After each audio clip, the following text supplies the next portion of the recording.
1959년 러시아 우랄 산맥에서 일어난 디아틀로프 고개 사건은 오늘날까지도 미스터리로 남아있는 사건입니다. 이 사건은 9명의 등산객이 원인 모를 이유로 사망한 사건으로 그 원인을 둘러싼 다양한 이론과 추측이 존재합니다. 1959년 1월 우랄 폴리테크닉 인스티튜트의 9명의 학생들과 졸업생들로 구성된 등산팀이 세베로드빈스크 산으로 향했습니다. 이 팀은 이고르 디아틀로프가 이끌었으며 모두 경험이 풍부한 등산객들이었습니다. 이들은 2월 1일에 산을 넘을 계획이었지만 예정된 날짜에 돌아오지 않았습니다. 구조대는 2월 20일이 되어서야 그들을 찾기 시작했습니다. 구조대가 발견한 장면은 충격적이었습니다. 텐트는 안에서부터 찢겨져 있었고 등산객들의 시신은 텐트에서 멀리 떨어진 곳에서 발견되었습니다.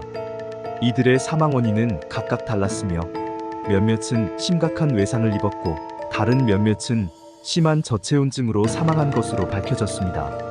특히나 이상한 점은 시신 중 일부는 눈에 띄는 외상이 없었으나 내부 장기가 심하게 손상된 상태였습니다. 텐트는 안에서부터 찢겨져 있었고 등산객들의 개인 장비와 신발은 모두 텐트 안에 남아 있었습니다.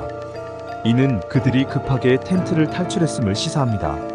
시신 중 일부는 반쯤 옷을 벗은 상태로 발견되었고 발자국은 혼란스러운 상황을 나타내고 있었습니다. 몇몇 등산객들은 두개골 골절, 갈비뼈 골절 등 심각한 외상을 입었으나 외부에는 큰 상처가 없었습니다. 특히 2명의 등산객은 두개골이 골절되고 갈비뼈가 부러졌지만 피부에는 큰 외상이 없었습니다. 이는 매우 강력한 힘이 작용했음을 시사합니다.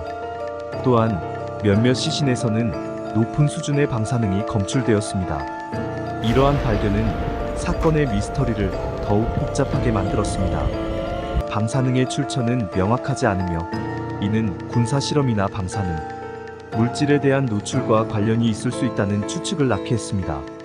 디아틀로프 고개 사건에 대한 여러 가지 이론들이 제기되었습니다. 첫 번째 이론은 자연현상에 의한 사고입니다. 눈사태나 강력한 바람 같은 자연 현상이 등산객들을 공포에 몰아넣어 혼란스러운 상황을 만들었을 가능성이 있습니다. 그러나 텐트 주변에 눈사태 흔적이 발견되지 않았고 텐트의 손상 상태가 일관되지 않아 이 이론은 완전한 설명이 되지 않습니다. 두 번째 이론은 군사 실험과 관련이 있습니다. 당시 러시아군은 이 지역에서 다양한 실험을 진행하고 있었던 것으로 알려져 있습니다. 등산객들이 비밀 군사 실험의 피해자가 되었을 가능성도 있습니다. 방사능이 검출된 것도 이러한 가능성을 뒷받침합니다. 그러나 이를 뒷받침할 구체적인 증거는 부족합니다. 세 번째 이론은 초자연적 현상이나 외계인의 관여를 주장하는 이론입니다. 예티 같은 괴생물체의 공격이나 UFO의 관여를 주장하는 이론도 있습니다. 이러한 이론들은 과학적 증거는 부족하지만 사건의 미스터리를 더욱 흥미롭게 만듭니다. 디아틀로프 고개 사건은 여전히 미스터리로 남아있으며 그 원인에 대한 명확한 설명은 아직 없습니다. 다양한 이론들이 제기되었지만 그 어떤 것도 확실한 증거를 제시하지 못했습니다. 이 사건은 인류가 자연과 미지의 영역에 도전할 때 마주할 수 있는 위험을 상기시켜줍니다. 디아틀로프 고개 사건은 앞으로도 오랫동안 사람들의 호기심을 자극할 것입니다.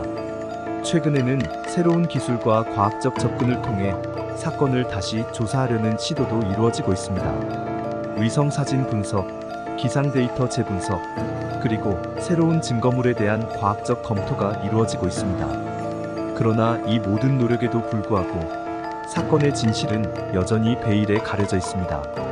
디아틀로프 고개 사건은 역사상 가장 신비로운 사건 중 하나로 남아있으며 그 미스터리는 앞으로도 수많은 연구자와 호기심 많은 사람들을 끌어들일 것입니다. 이 사건을 통해 우리는 인간의 호기심이 얼마나 강력한지 그리고 미지의 영역을 탐구하려는 욕구가 얼마나 큰지 다시 한번 깨닫게 됩니다. 이 글을 통해 디아틀로프 고개 사건에 대해 조금 더 깊이 이해할 수 있기를 바랍니다. 이 사건이 여러분에게도 흥미롭고 새로운 시각을 제공했기를 바랍니다.